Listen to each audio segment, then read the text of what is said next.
I'm sure there's no need to give a synopsis of The Monkey's Paw by William Wymark Jacobs, but not having known about the story before, I thought, why yes, what a well-made ghost or horror story.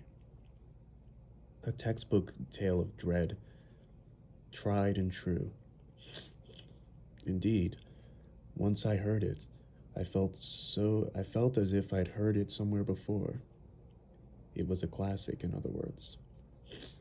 According to Kambaru, the monkey's paw was a pretty well-known item, though it didn't compare to vampires, and was reused in lots of different media in lots of different ways.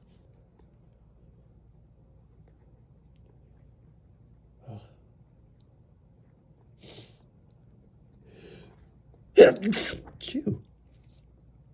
Oh.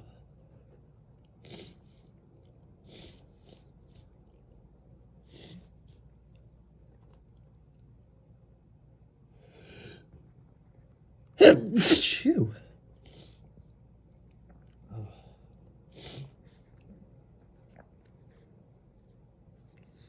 It was a classic, in other words. According to Kambaru, the monkey's paw was a pretty well-known item. It didn't compare to vampires and was reused in lots of different media in lots of different ways. Spun off into a bunch of different patterns, splitting from one new version to the next like an evolutionary trait, but with one shared underlying factor common to them all, the biggest factor that makes the monkey's paw the monkey's paw. The monkey's paw grants its owner wishes, the story goes, but not in the way its owner intends, the story goes. Those two elements. It was the kind of item you described by appending the story goes. Say that you wished for riches.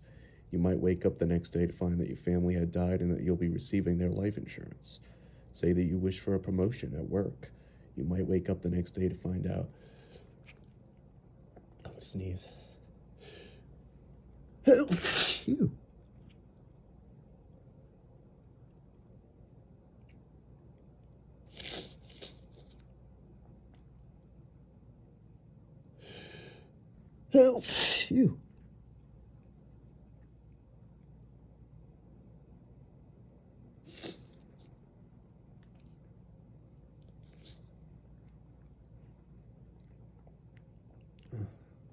You might wake up the next day to find out that the company has taken a turn for the worse, that the upper management has been fired, and that you're being promoted at a failing company. That kind of thing. It seems the monkey's paw was an item created in India by an old mystic to teach people that they should live according to their fate and that terrible disasters await those who defy it. A reputation that it can grant three wishes for three people, for instance, accompanies its entry into the story. The first thing I think of when I hear about three wishes being granted is the magic lamp in the Arabian Nights. Phew. Phew.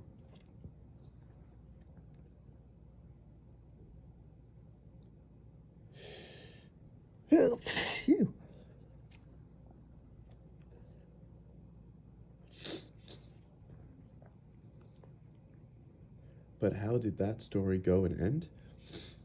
Similar tales can be found all over the world, considering how subjects humans are to endless, insatiable desires. Narratives where some sort of being capable of granting any wish presents itself to people. Phew. Phew.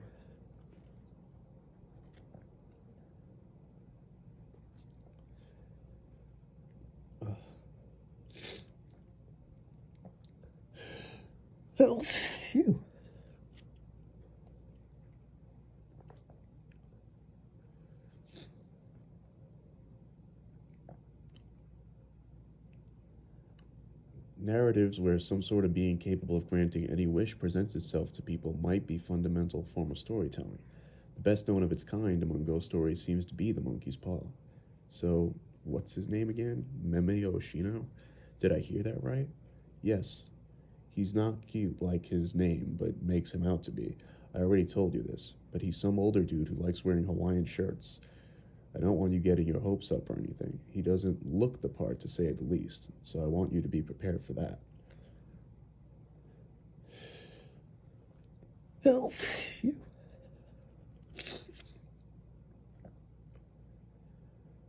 Yes, but he's... No, that's not what I meant. His name is just so striking, or maybe symbolic. It doesn't matter, though. Still, Meme would be hard to turn into a nickname. Huh? Yeah, I wonder what people called him when he was a kid. I have to admit, I'm curious. Actually, I can't even begin to imagine what he was like as a kid. Oshino dwelled in an abandoned four-story... Help you. Help you.